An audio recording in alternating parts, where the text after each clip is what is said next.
जय हिंद साथियों, अनु क्लासेज में आप सबका स्वागत है। तो चलिए मेरे भाई, आज देखते हैं हम साइंस के कुछ महत्वपूर्ण क्वेश्चन जो कि पिछली परीक्षाओं में ये पूछे गए हैं और जितने भी आने वाली परीक्षाएं हैं उसमें यहाँ से क्वेश्चन देखने के लिए मिलेंगे। तो चलिए देखते हैं क्वेश्चन नंबर पहला। कह ये रंगों से, ये प्रकाश चैप्टर से हम क्वेश्चन बता रहे हैं। देखिए कह रहा है ना, प्रकाश की प्रकीर्णन सबसे कम होता है, किस रंग का प्रकीर्णन सबसे कम होगा? तो देखिए लाल रंग, पीले रंग, नीले रंग और बैगनी रंग। प्रकीर्णन देखो, प्रकीर्णन वो चीज होता है ना, कम फैला, बहुत कम फैलना। इस चीज को देखिएगा, हम बता रहे हैं कम फैलना। प्रकीर्णन वो चीज है कि वायुमंडल में जो धूल मिट्टी के कण है, ये के मिट्टी के द्वारा प्रकाश का क्षय होना ही प्रकाश का प्रकीर्णन कहलाता है। और प्रकाश का क्षय होना ही प्रकीर्णन कहलाएगा, अर्थात वो ऐसा रंग होगा ना कि वह रंग ज्यादा दूर तक नहीं फैलता है। जब ज्यादा दूर तक वो रंग नहीं फैलेगा, अपने जगह पर बना रहता है, इसका मतलब वो दूर से दिखाई देता है। याद रखिएगा। तो देखिए एक चीज हम बताते हैं कैसे इसको याद रखेंगे। देखिए विबग्योर, विबग्योर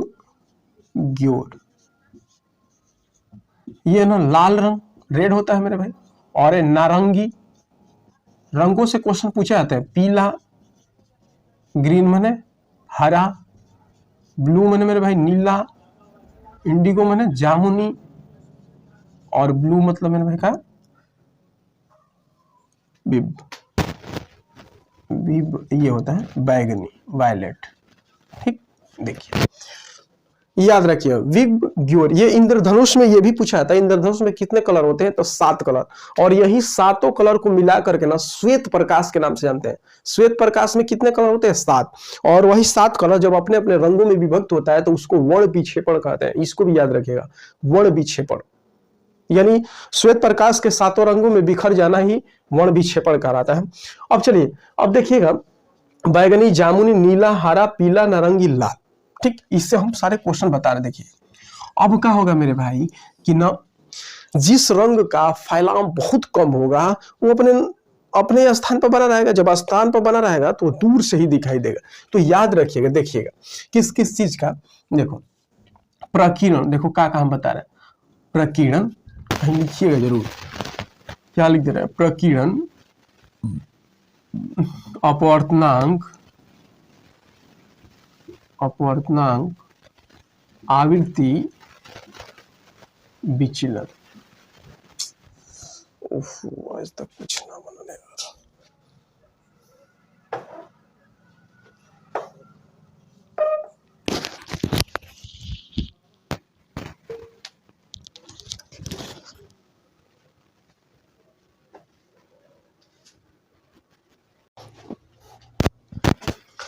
प्रकीर्णन, अपवर्तनांक, आवृत्ति विचलन, ये मेरे भाई चारों चीज ना, चारों का लाल, देखिए लाल रंग का कम होता है।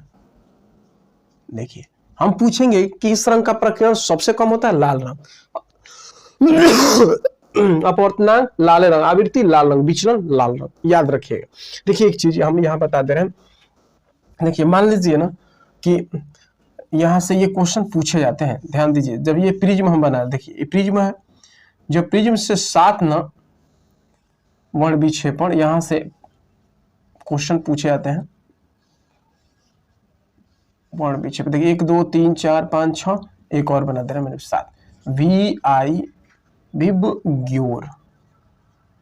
देखिए विचलन ना, ये यहां से क्वेश्चन पूछा जाता है, ये ऐसे बना, ये कहीं में रहता है, ठीक ना। 7 को समझना, रुक जा, अच्छे तरीके से बना दें। ध्यान दीजिए भाई, मेरे भाई ये प्रिज्म है। देखिए अब हम बना दे रहे हैं इस प्रकार। 3 हुआ, 7 खींचना, 4 हुआ, 5 हुआ, 6 हुआ और 7 हुआ। VIBGYOR।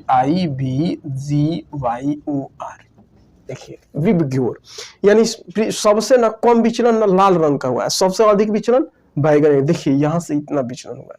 तो याद रखिएगा सबसे अधिक ना विचलन बैगनी रंग का होता है, और प्रकीर्णन सबसे अधिक बैगनी रंग का होता है, और लाल रंग का प्रकीर्णन सबसे कम होता है। लाल रंग का प्रकीर्णन सबसे कम, अपवर्तनांक भी कम, आवृत्ति भी कम, विचलन भी कम। तो याद रखिए प्रकीर्णन कम, विचलन भी कम, आवृत्ति भी कम, अपवर्तनांक भी कम। किस रंग का? लाल रंग का। और सबसे अधिक न बैगनी रंग का प्रकीर्णन होता है। और एक चीज और है मेरे भाई, देखिए जिस रंग का प्रकीर्णन कम होता है तरंगदैर्ध्य उस रंग का अधिक हो जाता है। अर्थात लाल रंग का प्रकीर्णन कम तो तरंगदैर्ध्य सबसे अधिक लाल रंग का होगा, उल्टा हो जाता है मेरे भाई। तो याद रखिएगा कि यहाँ से क्वेश्चन पूछे जाएंगे कि प्रिज्म के शिखर पर कौन सा रंग होता है, लाल रंग। प्रिज्म के आधार की ओर कौन सा रंग होता है, तो बैगनी रंग। किस रंग का प्रकीर्णन सबसे कम होगा, तो लाल रंग का। किस रंग का प्रकीर्णन सबसे अधिक होगा, तो बैगनी रंग का। किस रंग का तरंगदैर्ध्य सबसे अधिक होता है, तो लाल रंग का। सबसे कम तो बैगनी रंग का। तरंगदैर्ध्य की बात बता रहे हैं, याद हुआ मेरे भाई। चलिए अब देखिएगा प्रकीर्णन से क्वेश्चन पूछे जाते हैं, प्रकाश के प्रकीर्णन से। जैसे खतरे के स्थान, खतरे के जगह लाल रंग का प्रयोग किया जाता है। लाल रंग का इसलिए प्रयोग किया जाता है कि लाल रंग का प्रकीर्णन कम होता है, वो कम फैलता है। जब कोई चीज कम फैलेगा तो अपने स्थान पर बना रहेगा, दूर से भी वो चीजें दिखाई देगी। समझ में आ रहा है। सूर्य के उगते और डूबते समय भी सूर्य का लाल रंग दिखाई देना, ये भी प्रकाश का प्रकीर्णन की घटना ही के कारण होता है मेरे भाई। तो याद रखिएगा प्रकाश के प्रकीर्णन की घटना के कारण। और ये भी होता है आकाश का रंग भी नीला दिखाई देता है प्रकाश के प्रकीर्णन ही के कारण ही। तो इसका आंसर क्या होगा, लाल रंग का। लाल रंग का प्रकीर्णन सबसे कम और बैगनी रंग का प्रकीर्णन सबसे अधिक होता है। और लाल रंग का तरंगदैर्ध्य सबसे अधिक और बैगनी रंग का तरंगदैर्ध्य सबसे कम। तरंगदैर्ध्य और प्रकीर्णन ये उल्टा होगा। जिस रंग का, देखिए ये प्रकीर्णन कहो, अपवर्तनांक कहो, आवृत्ति कहो, विचलन कहो, तो लाल रंग का कम होगा। समझ में आया। यहां से क्वेश्चन पूछे जाते हैं। चलिए क्वेश्चन नंबर दूसरा देखिए, कह रहे आकाश का रंग नीला दिखाई देता है, किसके कारण, किस घटना के कारण आकाश का रंग नीला दिखाई देता है, तो प्रकाश के प्रकीर्णन के घटना के ही कारण। प्रकाश का, देखिए प्रकाश का अपवर्तन के घटना के कारण ये क्या होगा कि ये पात्र में रखा हुआ सिक्का का कुछ ऊपर उठा हुआ प्रतीत होना, यानी जितने भी झूठी घटनाएं होती है ना प्रकाश के अपवर्तन में ही होता है। जैसे तारों का टिमटिमाना प्रकाश का अपवर्तन के ही घटना कारण है। प्रकाश का प्रकीर्णन देखिए बताइए दिए, प्रकाश का प्रकीर्णन घटना के कारण ये सिग्नलों पर लाल रंग दिखाई देना, खतरे के स्थान पर लाल रंग का प्रयोग, सूर्य उगते समय डूबते समय लाल दिखाई देना, ये सब प्रकाश का प्रकीर्णन है। पूर्ण आंतरिक परावर्तन देखिए मेरे भाई, ये क्या होता है, पूर्ण आंतरिक परावर्तन से भी क्वेश्चन पूछे जाते हैं। पूर्ण आंतरिक परावर्तन के उदाहरण है कि चटके हुए कांच का चमकना, मृगमिचिका का बनना, उनमिचिका का बनना, हीरे का चमकना, ये सब पूर्ण आंतरिक परावर्तन घटना के कारण होता है। यहां से क्वेश्चन पूछा जाता है, देखिए चटके हुए कांच का चमकना, कांच का चमकना, मृगमृचिका का बनना स्थानों में, उनमिचिका, चलिए हीरे का चमकना, ये सब ना पूर्ण आंतरिक, उनमिचिका का बनना, ये सब पूर्ण आंतरिक परिवर्तन के घटना के कारण होता है। इसके उदाहरण पूछ लिए जाते हैं। समझ में आया मेरे भाई। फिर एक बार मैं बता दूं, देखिए यहाँ रंगों से क्वेश्चन पूछा जाता है, याद रखिएगा प्रकाश का प्रकीर्णन किस रंग का कम, तो लाल रंग का। किस रंग का अधिक, बैगनी रंग का। तरंगदैर्ध्य जिसका प्रकीर्णन अधिक उस रंग का तरंगदैर्ध्य कम, तो लाल रंग का तरंगदैर्ध्य का होगा अधिक होगा और बैगनी का कम होगा। और बीच प्रकीर्णन, अपवर्तनांक, आवृत्ति, विचलन, ये सब लाल रंग का कम में होता है। समझ में है। चलिए अगला क्वेश्चन देखते हैं। को देखिए कह रहे निकट दृष्टि दोष के निवारण है तो चश्मे में कौन सा लेंस का प्रयोग किया जाता है। जब किसी व्यक्ति के आंखों में निकट दृष्टि दोष हो जाता है तो उसको दूर करने के लिए जो डॉक्टर होते हैं वो चश्मे देते हैं। उस चश्मे में किस लेंस का प्रयोग करते हैं ये बताना है। देखिए मेरे भाई चलिए हम इस चीज को पूरा बता देते हैं। निकट दृष्टि दोष, निकट दृष्टि दोष मायोपिया के नाम से भी जानते हैं इसको, इंग्लिश में मायोपिया कहते हैं। निकट दृष्टि दोष कहेंगे कि निकट दृष्टि दोष में ना यह रोग जिस मनुष्य में होता है या निकट दृष्टि दोष से पीड़ित व्यक्ति को निकट की वस्तुएं साफ दिखाई देती है। मेरे भाई देखिए एकदम उल्टा होता है, निकट का साफ दिखाई देगा, निकट का स्पष्ट दिखाई देगा,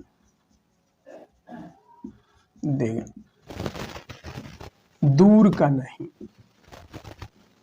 देखिए निकट दृष्टि दोष में क्या होगा कि निकट की वस्तुएं स्पष्ट दिखाई देगी लेकिन दूर का नहीं, ठीक ना। उसके बाद दूर दृष्टि दोष एक भी होगा, दूर इसमें बता दे रहे हैं, दूर दृष्टि दोष, हाइपरमेट्रोपिया। ये देखिएगा जो नाम लेगा ना वही चीजें स्पष्ट दिखाई, दूर दृष्टि दोष, दूर की वस्तु अस्पष्ट दिखाई देगी, दिखाई देती है, निकट का नहीं, निकट का नहीं। देखिए मेरे भाई याद रखिएगा, निकट दृष्टि दोष, निकट की वस्तु साफ दिखाई देगी, दूर का नहीं। दूर दृष्टि दोष, दूर का दिखाई देगा, निकट का नहीं। दूर का स्पष्ट दिखाई देगा, निकट की नहीं। अब चलिए, अब क्या होगा कि जो डॉक्टर होंगे, अगर जिस व्यक्ति की आंखों में निकट दृष्टि दोष है ना, उसके चश्मे में यही पूछ रहा है कि कौन सा लेंस का प्रयोग किया जाएगा, करता है। तो देखिए, निकट के लिए इसके निवारण हेतु मेरे भाई, निवारण हेतु चश्मे में अवतल लेंस का प्रयोग करता है।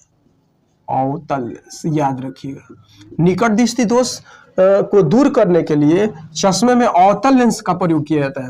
और दूर दृष्टि के निवारण हेतु चश्मे में मेरे भाई उत्तल लेंस का प्रयोग किया जाता है। कैसे याद रखेंगे, देखिए DUNA, देखिए डी से हो जाएगा दूर। अगर किसी व्यक्ति के आंखों में दूर दृष्टि दोष है तो उसके निवारण हेतु उत्तल लेंस का प्रयोग करेगा। दूर दृष्टि के निवारण हेतु किसका प्रयोग करेगा, उत्तल लेंस। और एन से मेरे भाई होगा निकट दृष्टि दोष के निवारण हेतु अवतल लेंस का प्रयोग किया जाएगा। दर्पण नहीं आता है, चश्मा में दर्पण थोड़े लगेगा, लेंस लगता है ना मेरे भाई।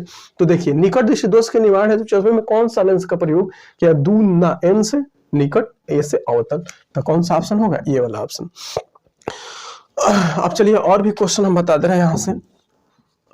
अस्पष्ट दृष्टि की न्यूनतम दूरी पूछा जाता है कि अस्पष्ट दृष्टि की न्यूनतम दूरी कितना होता है। तो मेरे भाई याद रखिएगा 25 सेंटीमीटर होता है अस्पष्ट दृष्टि की न्यूनतम दूरी। और अस्पष्ट दृष्टि की दूर बिंदु कितना होता है, तो अनंत होता है। न्यूनतम दूरी 25 सेंटीमीटर और अधिकतम दूरी अनंत। तो यहां से भी क्वेश्चन पूछ लिए जाते हैं। चलिए, तो समझ में आया। चलिए, तो अगला क्वेश्चन देखते हैं। फिर भाई इस क्वेश्चन को देखिए, जो कि बहुत महत्वपूर्ण क्वेश्चन है। यहां से ये वाले जो क्वेश्चन है ना, ये हमेशा पूछे जाते हैं और इसमें मेरे भाई ना हमेशा कंफ्यूजन में रहते हैं। इसलिए मेरे भाई इस क्वेश्चन को एकदम बिल्कुल ध्यान से समझिएगा। देखिए प्रश्न क्या है, कह रहा है कि फ्यूज तार का गलनांक होता है। ऑप्शन दिया, उच्च होता है, कम होता है, तार के गर्म होने पर बदल जाता है, इनमें से कोई नहीं। तो याद पहले तो ये देखेंगे ना कि फ्यूज होता क्या है, आखिर में फ्यूज का उपयोग क्या है। देखिए क्या होता है, चलिए हम बता रहे हैं, आपको समझा रहे हैं। देखिए आपके मकानों में ना, आपके घरों में आप लाइन खींचे होंगे, तो उस समय क्या होता है कि जो तार होते हैं, जो तार लगाए होते हैं, उस तार के ऊपर ना ये प्लास्टिक का जो अचालक है, एक ना कवर रहता है, ठीक, उस कवर उसमें लगा रहता है ताकि कोई व्यक्ति ऊपर से टच करे तो उसे लाइट न मारे। तो देखिए क्या होता है, पहले फ्यूज को समझेंगे। कभी कभी मकानों में बिजली की डोरी के दोनों तार, जहां पर उनका पृथकारी पदार्थ मतलब ये है कि जो पृथकारी अलग करने वाला जो पदार्थ है, अर्थात प्लास्टिक उतर गया हो। अगर मान लीजिए कि प्लास्टिक ऊपर से उतर गया हो, छूट गया हो, तो एक दूसरे से छू जाते हैं। दोनों तार एक दूसरे से अगर टच कर देते हैं, जैसे देखिए एक मोटा सा तार है, केबल वाला आप देखते हैं, उसमें 2 तार होते हैं। अगर उसके अंदर से दोनों तारों का जो ऊपर वाला प्लास्टिक हट जाता है और वो छू जाता है, एक से टच कर जाते हैं, तब यह कहा जाता है कि परिपथ शॉर्ट सर्किट हो गया। जो ही वो टच कर लेंगे ना अपने एक दूसरे से जब छू जाएंगे तो शॉर्ट सर्किट हो जाता है, शॉर्ट सर्किट हो जाता है, कहा जाता है। इस स्थिति में परिपथ का प्रतिरोध कम हो जाता है। देखिए जब शॉर्ट सर्किट होता है ना मेरे भाई, तब प्रतिरोध कम हो जाता है, जिससे परिपथ में बहुत तेजी से बहुत अधिक धारा प्रवाहित होने लगती है। ये पूछा जाता है, ध्यान दीजिए मेरे भाई, कि जब ना शॉर्ट सर्किट होता है या जब तार आपस में सटते हैं, उस समय क्या होता है, धारा अधिक हो जाती है, धारा कम हो जाती है। ये भी दोनों, इनमें से कोई नहीं। तो याद रखिए मेरे भाई, जब भी शॉर्ट सर्किट होगी उस समय धारा अचानक बढ़ जाती है, अचानक अधिक हो जाती है, अधिक प्रवाहित होने लगती है। अतः परिपथ में लगे जो विद्युत बल्ब है, जब शॉर्ट सर्किट हो जाएंगे तो परिपथ में लगे जो विद्युत बल्ब है, पंखे हैं, टार्च है, फ्रिज है, टीवी है आदि के जलने का डर रहता है। ये मेरे पास बताइए, अगर शॉर्ट सर्किट हो गया तो जो भी आप जो विद्युत से चलने वाली जो आवश्यक सामग्रियां हैं उसको अगर लाइट में लगाए हैं तो तुरंत शॉर्ट सर्किट हुआ, तो तुरंत शॉर्ट सर्किट होगा तो बहुत अधिक धारा प्रवाहित हो जाएगी, और जब अधिक धारा प्रवाहित हो जाएगी तो जितने भी जो विद्युत से चलने वाली सामग्रियां हैं जलने का भय रहता है, जल जाता है। इसीलिए क्या किया जाता है कि जलने का डर रहता है, इसी जिससे आग भी लग सकती है, जिसके माध्यम से आग लगने की भी संभावना होती है। इन घटनाओं से बचने के लिए मुख्य लाइन के साथ श्रेणी क्रम में, देख लीजिए मेरे भाई क्वेश्चन पूछा जाता है, मुख्य लाइन के साथ श्रेणी क्रम में कम गलनांक का उच्च प्रतिरोध का एक पतला तार लगा देते हैं। इस तार को फ्यूज कहते हैं। देखिए ना, फ्यूज जहां पे ना आप बोर्ड लगाए होते हैं वहीं पे फ्यूज लगा दिए होते हैं, लगाए रहते हैं। अब क्या होगा कि जो ही शॉर्ट सर्किट होता है ना, तो पहले जो फ्यूज है वही उड़ जाता है, और जो फ्यूज है उड़ गया तो जितने भी इलेक्ट्रिक से चलने वाली जो सामग्रियां हैं, पंखे, कूलर है, बल्ब है, ये सब जलने से बच जाते हैं। तो विद्युत फ्यूज का उपयोग इलेक्ट्रिक सामानों को जलने से बचाने के लिए किया जाता है।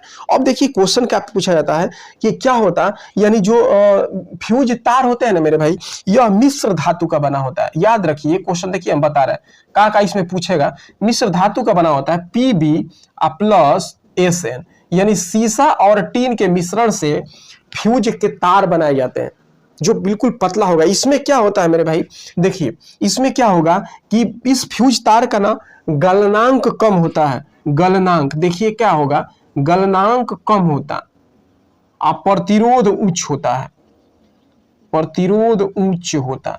देखिए गलनांक कम होता है, प्रतिरोध उच्च होता है। प्रतिरोध जिस तार के अधिक होगा ना मेरे भाई, उसमें अगर धारा प्रवाहित होगी तो वह तार ज्यादा गर्म होगा, और जब गर्म होगा तो वह पिघल जाएगा। इसीलिए देखिए विद्युत फ्यूज के तार को बनाने के लिए मिश्र धातु का उपयोग करते हैं। इसमें सीसा और प्लास्टिन होता है, इसका गलनांक कम होता है, प्रतिरोध उच्च होता है, पतला सा तार होता है। इसलिए जो ही धारा अधिक हुई तो तुरंत हिट करके ना वो जो तार होता है उसका गलनांक कम होता है तो पिघल कर टूट जाता है। जब पिघल कर टूट जाता है या पिघल कर गिर जाता है तो तुरंत जो आवश्यक सामग्रियां हैं बच जाती है। यही चीज अगर मान लीजिए कि गलनांक अगर अधिक खूब मोटा तार लगाकर बांध दिए, शॉर्ट सर्किट हुआ, तो ये बताइए गलनांक जब पूरा मोटा तार लगा देंगे तो उस समय वो गलबे नहीं करेगा, नहीं गला, उस बना रहेगा, तो आपके जो भी आवश्यक सामग्रियां वो भी जल जाएंगी। इसीलिए मेरे भाई याद रखिएगा कि विद्युत फ्यूज हमेशा, अब देखिए बता रहे हैं, विद्युत फ्यूज हमेशा परिपथ के श्रेणी क्रम में लगाएंगे। वह तार मिश्र धातु सीसा प्लास्टिन से बनाया जाता है, और इसका गलनांक कम होता है और प्रतिरोध उच्च होता है। याद रखेंगे, गलनांक कम होता है, प्रतिरोध उच्च होता है। इसलिए गलनांक अगर कम हो तभी तो गलेगा, अगर अधिक हो जाए तब तो गलबे नहीं करेगा, तो क्या फायदा होगा, तब तो जितने भी आवश्यक सामग्रियां आपकी जल ही जाएंगी। समझ में आ रहा है? विद्युत फ्यूज पहले उड़ जाएगा, तो जब उड़ जाएगा तो लाइट पूरे आपके घरों में बंद हो जाएगी, कट जाएगी, जिसके माध्यम से आपके सामान बच जाएंगे। चलिए और भी चीजें कहीं इसको देखिए तो क्या होगा मेरे भाई, फ्यूज तार का गलनांक क्या होता है, कम होता है। आपका ऑप्शन नंबर बी होगा। चलिए और इससे रिलेटेड ना हम क्वेश्चन बता रहे हैं कौन कौन से पूछे जाते हैं। चलिए देखिए, तो याद रखिएगा फ्यूज के तार परिपथ के श्रेणी क्रम में, फ्यूज श्रेणी क्रम में लगाए जाएंगे। उसके बाद इसका गलनांक कम होगा, प्रतिरोध उच्च होगा, और यह मिश्र धातु सीसा प्लास्टिन से बनाया जाता है। इतना याद रखेंगे। चलिए और चीजें देखिए हम बता रहे हैं, जिसे देखिए और किस किस को याद करना है। देखिए गलनांक एक तरफ लिख दे रहे हैं, गलनांक, और एक तरफ लिख दे रहे हैं मेरे भाई प्रतिरोध, गलनांक प्रतिरोध। चलिए देखिए यहां से क्वेश्चन ना आपके परीक्षा में पूछे जाते हैं, इसको ध्यान रखिएगा। देखिए पर इच्छा ना परीक्षा में ऐसे ही क्वेश्चन दिया जाएगा कि आप उसको सॉल्व करने में आपको दिक्कत हो, क्योंकि वो पर इच्छा वो दूसरा कोई आपको क्वेश्चन बना कर देता है, उसके इच्छा के अनुसार वो क्वेश्चन होते हैं, तो आपको तो दिक्कत हो ही भी करेगी, और दिक्कत कम नहीं होगी मेरे भाई। अच्छे से पढ़ेंगे, अच्छे से समझेंगे, तो आप उसके जो वो परीक्षा आपका जो लेगा या परीक्षा में जो भी क्वेश्चन पूछेगा आप उन क्वेश्चनों को आप सॉल्व कर पाएंगे, क्योंकि बड़ी मुश्किल का काम होगा। दूसरा कोई प्रश्न देता है उसको हल करके बताना, क्योंकि वो अपनी इच्छा के अनुसार आपको प्रश्न देता है।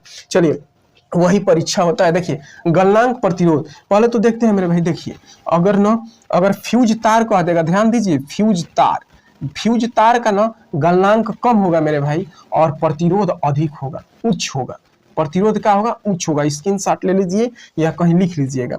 एक मेरे भाई होता है टंगस्टन, टंगस्टन का उपयोग है ना, टंगस्टन का उपयोग विद्युत बल्ब के तंतु बनाने में किया जाता है।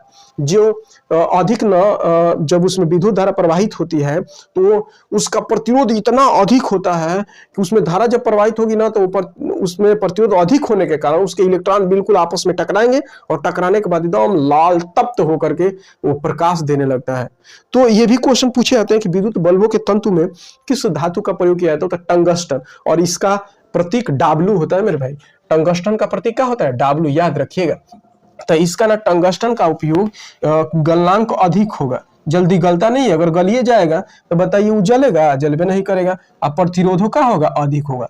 तो टंगस्टन जो धातु है ना, इसका गलनांक अधिक और प्रतिरोध भी अधिक होगा। अगर बताइए उसका गलनांक कम होगा तब तो विद्युत उसमें प्रवाहित होगी, तब तो वो तार में गल जाएगा। जब गल जाएगा तो बताइए वो प्रकाश देगा? नहीं देगा। इसलिए मेरे भाई टंगस्टन धातु का गलनांक और प्रतिरोध दोनों अधिक होगा। नाइक्रोम, नाइक्रोम का तार देखिए, नाइक्रोम का तार, नाइक्रोम का तार ना मेरे भाई देखिए यह हीटर में प्रयोग किया जाता है। कहाँ? विद्युत हीटर, जो हीटर होते हैं ना उसमें नाइक्रोम के तार का प्रयोग किया जाता है। इसलिए उसका भी प्रतिरोध अधिक होता है और गलनांक भी अधिक होता है। प्रतिरोध अधिक होने से मतलब ये है ना मेरे भाई, प्रतिरोध उसे कहते हैं कि धारा किसी तार में धारा प्रवाहित हो रही है उसको रुकावट पैदा करता है। धारा बहने यानी इलेक्ट्रॉनों को प्रवाहित होने से रोकता है। कौन? प्रतिरोध। प्रतिरोध इलेक्ट्रॉनों को प्रवाहित होने से रोकता है। जब अधिक होगा, जब रोकेगा मेरे भाई देखिएगा, मान लीजिए कि एक ये तार है, इसमें इलेक्ट्रॉन है, इलेक्ट्रॉन जब इसमें धारा प्रवाहित होगी, धारा जब चलेगी इसमें, तो प्रतिरोध अधिक होने के कारण यह आपस में ये धारा को जाने नहीं देगा। प्रतिरोध ये आपस में टकराएगा और टकराने के बाद जहां टक्कर होती है तो लाल तप्त होकर के वो तार गर्म हो जाता है। जब गर्म होगा तो प्रकाश देने लगता है। तो इसीलिए देखिए ये तो प्रकाश के रूप में, ये भी ऊष्मा और प्रकाश के रूप में प्रयोग किया जाता है। ये ऊष्मा के रूप में ज्यादातर प्रयोग किया जाता है, ठीक ना।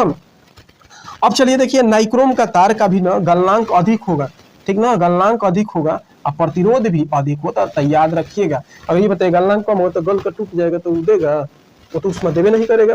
देखिए ये जो बल्ब होता है ये ज्यादातर आप देखेंगे प्रकाश के रूप में प्रयोग किया जाता है, और नाइक्रोम का तार और ताप के रूप में। समझ में आया? तो देखिए याद रखिएगा, फ्यूज तार का गलनांक कम होता है और प्रतिरोध अधिक होता है। उसके बाद नाइक्रोम का तार होता है तो गलनांक और प्रतिरोध दोनों उच्च होता है। उसके बाद टंगस्टन है, इसका भी प्रतिरोध और गलनांक उच्च होता है। तो चलिए मेरे भाई इस क्वेश्चन को आप समझ पाए, नहीं समझ में आया तो कमेंट बॉक्स में लिख भी दीजिए कीजिएगा। तो चलिए आज के लिए ये मेरे भाई ये लास्ट क्वेश्चन है।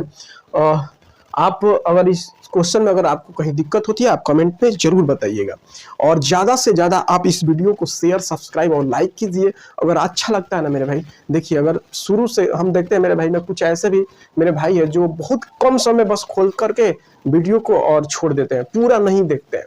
देखिए मेरे बार बार हर एक वीडियो में हम बताते हैं कि आप 15 से 20 मिनट का ही वीडियो होता है, आप उसको पहले देख लिया कीजिएगा, पहले देख लीजिए एकदम एक बार शुरू से अंत कीजिए, तब ना आपको समझ में आएगा। आप कम समय में सोचते हैं कि हम ज्यादा समझ जाए तो वो नहीं हो सकता। इसलिए मेरे भाई आप ज्यादा से ज्यादा, पहले तो एक चीज हम कह रहे हैं, अगर आप देखते हैं तो आप वीडियो को एकदम पूरा देखिए, अच्छा लगता है तो लाइक कीजिए, शेयर कीजिए, सब्सक्राइब कीजिए, और कमेंट बॉक्स में भी अपना जो भी अपना विचार है वो चीज आप रखा कीजिए, क्योंकि हम कमेंट डेली देखा करते हैं कि कौन कौन मेरे भाई क्या लिखते हैं, क्या सोचते हैं। अगर सच में बताएं यार, अगर आप जो भी कुछ है अपनी बातें हमारे तक नहीं पहुंचाते हैं तो हमें यही लगता है कि हो सकता है कि आपको अच्छा न लगे, आपको समझ में बातें नहीं आती हो। इसलिए मेरे भाई आप अपनी बातें हमारे तक पहुंचाइए ताकि हम उसको समझ पाए, आपकी भावनाओं को समझे, आपकी बातों को समझे, और हम अपने तौर तरीके चेंज करें।